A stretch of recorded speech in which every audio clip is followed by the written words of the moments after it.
आउँदै गरेको बडा दशैंको लागि आज म हजुरहरूलाई घरमै सजिलैसँगले बफ करी बनाएर देखाउँदैछु।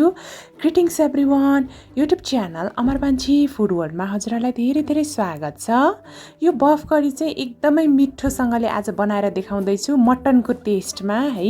यसको लागि चाहिँ मैले बफ आधा केजीमा चाहिँ नुन 1 चम्चा जति, रातो खुर्सानी 1 चम्चा जति, जिराको धुलो आधा चम्चा, गरम मसला 1 चम्चा, धनियाको धुलो आधा चम्चा जति र बेसार आधा चम्चा जति राखेर म्यारिनेट गर्दैछु है। त्यसपछि मैले चाहिँ 6 टेबल स्पुन चाहिँ यो जुन लसुन अदुवा कुटेपछि आउँछ नि यो झोल, खास गरेर यो अदुवाको झोल राख्दैछु। यसो गऱ्यौँ भने बफको मासु एकदमै नरम भएर टेस्टी हुन्छ है। त्यसपछि फुड कलर 1 पिन्च राखेँ। हजुरहरूलाई मन पर्दैन भने चाहिँ फुड कलर नराख्नु भए पनि हुन्छ, तर एकदमै रेस्टुरेन्ट स्टाइलमा खान चाहनुहुन्छ भने चाहिँ फुड कलर युज गर्नु भए पनि हुन्छ। यो ओरेन्ज रेड फुड कलर हो, रेड फुड कलर चाहिँ होइन है। मजाले मोल्नु होला। जति राम्ररी म्यारिनेट गर्नुभयो मासु त्यति नै मिठो र जुसी बन्छ है।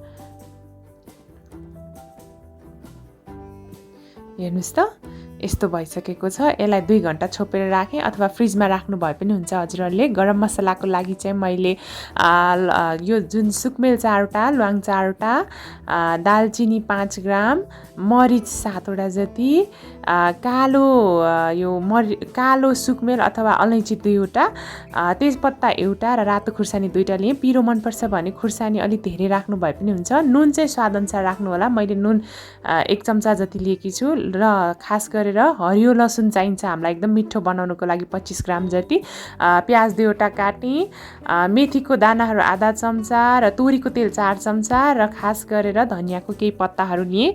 यो बफ करीलाई चाहिँ एकदम राम्ररी बनायो भने मटन भन्दा पनि एकदमै टेस्टी हुन्छ। आज मटनको टेस्टमै बनाउँदैछु। तेल राम्ररी तातिसकेपछि 2टा रातो खुर्सानी, गरम मसलाहरू र तेजपत्तालाई राखेँ। हल्का यसलाई भुट्नु होला। यसरी मसला भुट्यौँ भने एकदम मगमग बास्ना आउँछ हाम्रो मासु चाहिँ है। टेस्ट पनि एकदमै राम्रो दिन्छ गरम मसलाले। त्यसपछि मेथीलाई पनि फुराउँदैछु म है। हल्का डार्क ब्राउन नहुन्जेल मेथीलाई पनि हामीले मजाले भुट्नुपर्छ। यो बफ करी खाना, रोटी, नान, परौठा र विशेष गरेर दशैंको भोजमा बनाएर खान सक्नुहुन्छ। त्यसपछि प्याजलाई राखेँ मैले यसरी।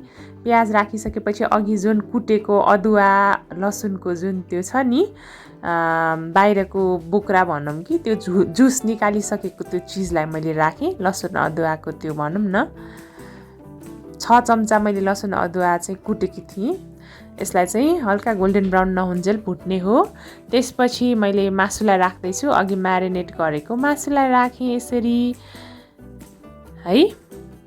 एकदमै टेस्टी बन्छ यसरी बनाउँदाखेरि चाहिँ।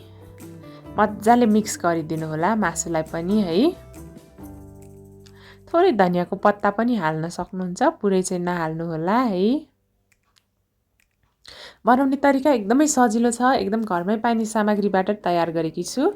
हजुरहरूले मेरो च्यानल अमरपान्छी फुड वर्ल्डलाई सब्सक्राइब गर्नुभएको छैन भने प्लिज सब्सक्राइब पनि गरिदिनु होला र थोरै बेर यसरी भुट्दै पकाउनुपर्छ हामीले है। बफको मासु चाहिँ लगभग खसीको जस्तो पकाउन धेरै सिटी लगाइराख्नु पर्दैन है। हेर्नुस् त, खास गरेर यो रेसिपीको झोल चाहिँ एकदमै मिठो बन्छ है अरूभन्दा पनि। यतिको भइसक्यो है। अब कतिको झोल मनपर्छ त्यही अनुसारले राख्न सक्नुहुन्छ। हरियो लसुनलाई राखेँ मैले यसरी है। सिटी लाउन चाहिँ बाँकी नै छ। मैले चाहिँ लगभग 1 कपदेखि 2 कपसम्म पानी राख्न सक्नुहुन्छ है। मैले चाहिँ धेरै झोल पनि राखिनँ, लगभग 1 कप जति मात्र राखेँ। त्यसपछि 5वटा सिटी लगाइदिनु होला। हुन त 4वटामै पाक्छ यो। आफै प्रेसर रिलिज भइसकेपछि यसरी खोल्नुपर्छ हामीले। हेर्नुहोस् त कस्तो मिठो मगमग बास्ना आइसकेको छ हाम्रो मासु चाहिँ है। खास गरेर चाडबाडमा यसरी बनाएर खाँदा त एकदमै स्वादिलो हुने गर्छ। र यसरी लास्टमा धनियाको पत्ताहरू पनि राखेँ। एकचोटि मजाले मिक्स गरिदिएँ है। आजको रेसिपी हजुरहरूलाई कस्तो लाग्यो त? मन पर्यो भने भिडियोलाई लाइक, कमेन्ट र सेयर गरिदिनु होला। साथसाथै मेरो च्यानल अमरपान्छी फुड वर्ल्डलाई सब्सक्राइब गर्न नबिर्सिनु होला है त। पक्कै पनि आउँदै गरेको बडा दशैंमा हजुरहरूले बनाएर खानुहुन्छ भनेर आशा गर्दैछु। Thank you so much. Happy cooking. By by.